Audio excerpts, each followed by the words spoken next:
வணக்கம். நாம் இன்றைக்கு இந்த காணொளியில் என்ன பார்க்க போகிறோம்னா, வகுப்பு 10 தமிழ் 2ஆம் திருப்புதல் தேர்வு 2024 தென்காசி மாவட்டம் வினாத்தாளில் உள்ள 1 முதல் 26 வரை உள்ள கேள்விக்கான பதிலை நாம் ஏற்கனவே பார்த்துவிட்டோம்.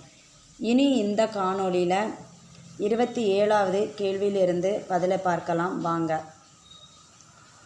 27 தொகை சொற்களை விரித்து எழுதுக.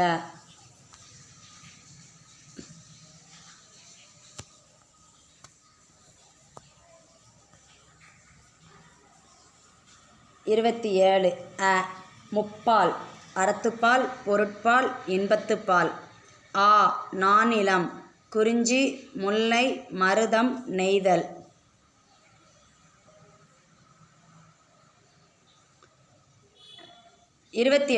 பதிந்து பகுபத உறுப்பிலக்கணம் தருக.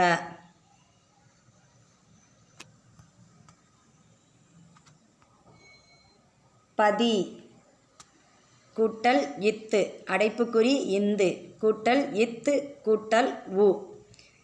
இந்த இத்து கூட்டல் உ எப்படி பிரியுது அப்படின்னா, இந்த தூ இதனுடைய தமிழ் வாய்ப்பாடு இத்து கூட்டல் உ அப்படின்னு சொல்லி பிரியும். அதைத்தான் நம்ம பிரித்து போட்டிருக்கோம்.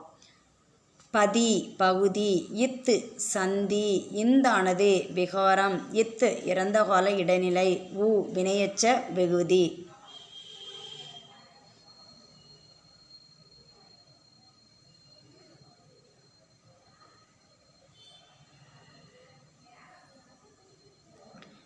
பகுதி 3 பிரிவு 1 இவையெனும் 2 வினாக்களுக்கு மட்டும் சுருக்கமாக விடையளிக்க. 29 புளியங்கன்று ஆழமாக நடப்பட்டுள்ளது. இதுபோல் இளம் பயிர் வகை 5இன் பெயர்களை தொடர்களில் அமைக்க. புத்தகத்தில் உள்ள பக்க எண் 20. 30 தலையை கொடுத்தேனும் தலைநகரை காப்போம். இடம் சுட்டி விளக்குக. புத்தகத்தில் உள்ள பக்க எண் 179. 31 உரைப்பத்தியை படித்து வினாக்களுக்கு விடை தருக. அ உயர் வகை திறன் பேசிகளில் பயன்படுத்தப்படும் தொழில்நுட்பம் எது? தற்போது வெளிவருகின்ற சில உயர்வகை திறன்பேசியின் ஒளிப்பட கருவி செயற்கை நுண்ணறிவு தொழில்நுட்பத்தை கொண்டிருக்கிறது.